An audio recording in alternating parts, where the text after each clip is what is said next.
The presumption of bordering the water, from the big mistake of the 1982 UNCLOS-III to the disputed islands in the Asian seas. I quote Élisée Reclus because, in my opinion, he is still actual very often. All constructed boundaries between nations are the work of man, and nothing will prevent their being moved or cancelled. I warn you that I go straight to my conceptual points, and also during the presentation I'll be assertive. Power is central to international politics, and I quote Mearsheimer, one of the leaders of the offensive realism, and to confine, also in a broad sense, is an act of power. Governments, states are ready to disregard the rules and the treaties they have signed. It is written ocean, sea, waters, but is pronounced navigation, resources, profits, exercise of exclusive military power, pride and prejudice. UNCLOS-III, Montego Bay, 1982, was and still is a geopolitical mistake. In my opinion, did the mistake, for the not perceived side effects, to invent the marine exclusive economic zone up to 200 nautical miles from the coast, giving on them sovereign rights.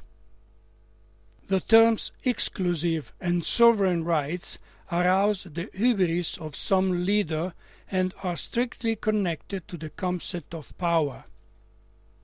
Of course, in the agreements and treaties there are always calls and references to peace and cooperation, here to equitable solution, understanding and cooperation.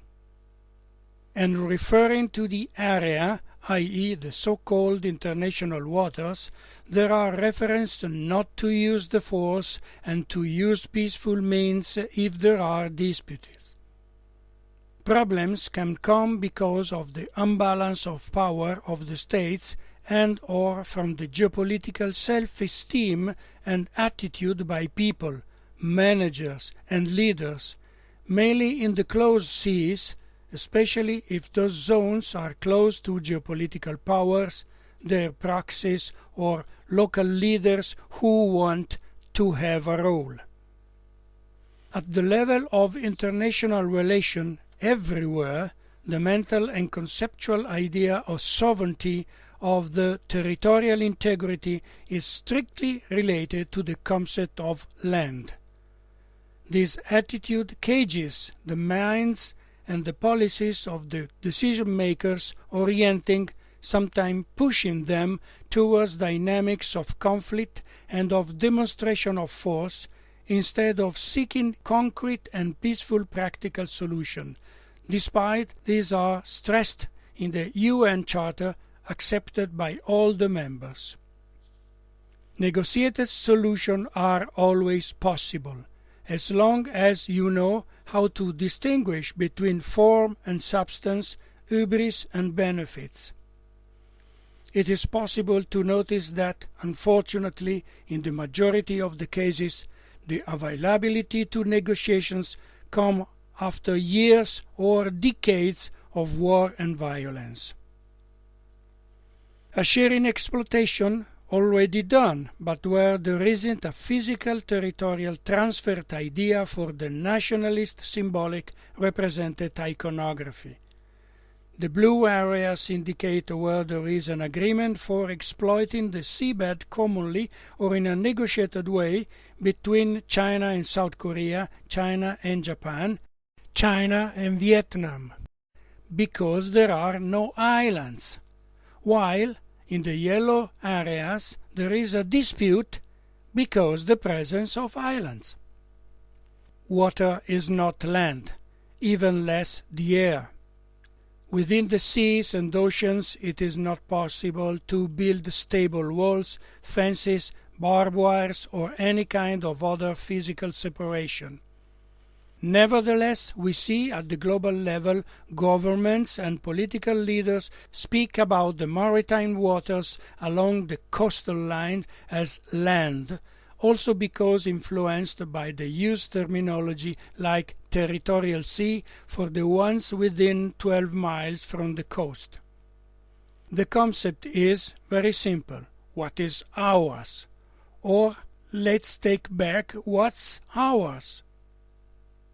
Possible psychological explanation is that the presence of fixed physical elements, islands or anything similar, in the sea waters arouses ancestral possession impulse fostered by a few thousand years of wars of conquest of lands, and fostered by the contemporary diplomacy based formally on noble principles and treaties, but using some juridical terms, supposed or pretended conventional than share as the meanings, open to or used with different subjective opportunistic interpretation by governments and political leaders.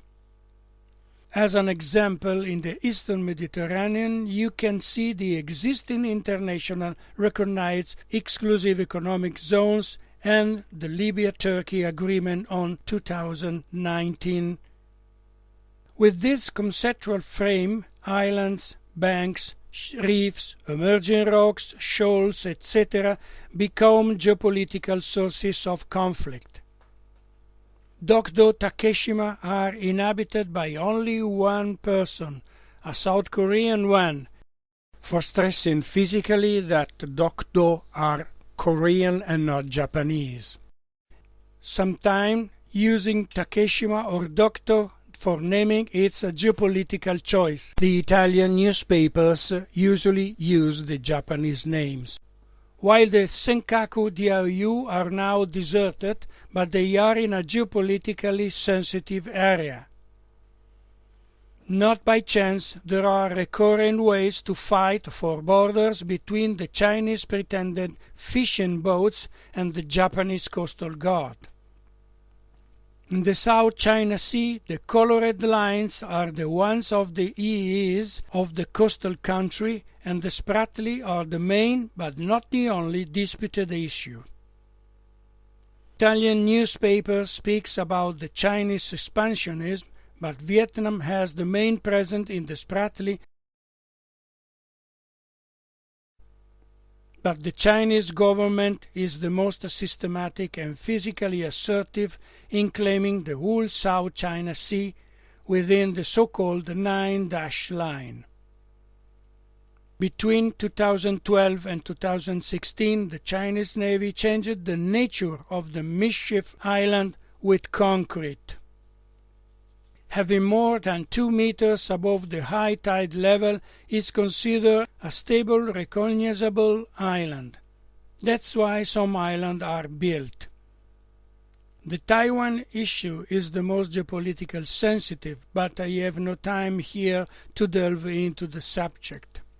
I want only underline that the 163 states who formally recognized the existence of only one China should consequently also recognize that the Taiwan issue is an internal affair and not an interstate one. This is an example of the disregard of the treaty by many states and governments in the world. But we are within a geopolitical, economic, thus a low-intensity military competition among USA and China, which influences the dynamics of the territorial, marine and air disputes, not only in the Indo-Pacific.